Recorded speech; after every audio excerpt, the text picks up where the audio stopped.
the United States has this amazing theatricality that's such a potent force. It's so obvious when you come here from Canada because everything in the United States is like a movie set. I was at this gala a week ago. DeSantis spoke at it, a Common Sense Society. And it was a European organization set up to foster free speech. And they had an ex-military guy, a black guy, sing the national anthem before the formal dinner started.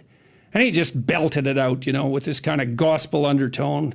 And this whole culture, your whole culture is saturated by this unbelievably powerful pop culture that just has its tentacles out everywhere in the world.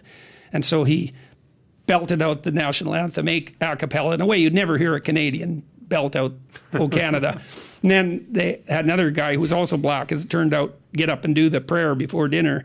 And you could just see him channeling that kind of gospel evangelism that's a big part of Southern U.S. culture. And so that was amazingly theatrical. And do you want to attempt to reenact that? No, I couldn't do it justice. And then, you know, they showed this video about freedom that was all theatrical. And the Americans, you Americans are you're unbelievably good at that. It shows a culture that has this immense belief in its dream.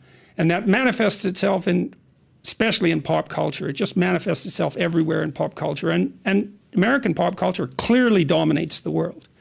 And part of it is that dream of a better future that's accessible to all, that is given voice through all of that pop culture. I mean, including the automobile for that matter, because that's an expression of pop culture. And it's certainly not obvious to me at all that it wasn't the automobile that doomed the communists.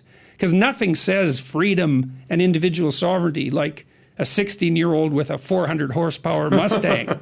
You know, and I know perfectly well if the automobile was invented today, that no ordinary person would be able to have one because they'd be too dangerous. You have to take a 10-year course and then, you know, pay $1 million a month for insurance and be encased in styrofoam. And the car, that's a bloody miracle. It's like, well, why don't we let people go wherever they want in these unbelievably dangerous contraptions? What because a point. There's almost nothing more dangerous than driving, right? And you let kids do it.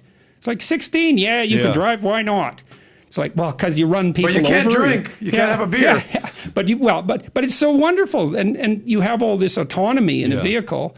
It just yells out individual liberty. So then you export those to communist countries. It's like you think you're exporting cars. You don't think there's a political message embedded in the existence of an automobile. Wow. So you haven't thought about it. Yeah, I think I took you. You did. I drove you to your hotel and to meet your wife, right? Because you guys would always travel together. Very good conversation. What did you have? What car was that? That was I drove you in a Bentley. Oh, that was a blue Rolls Royce convertible. Oh, it was a Rolls. Yeah. It was a We're Rolls. at a red light.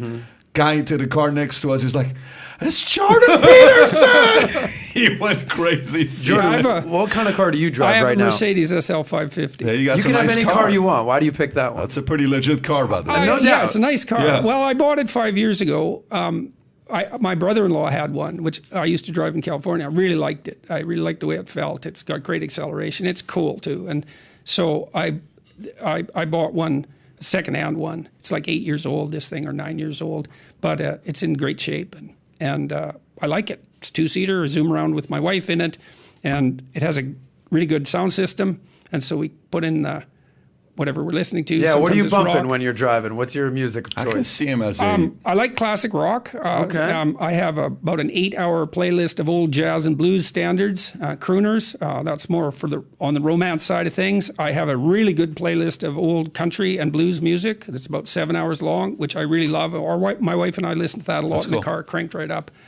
I was in New York City, in Manhattan, a month ago, and it was the first time I'd really gone out anywhere other than Toronto.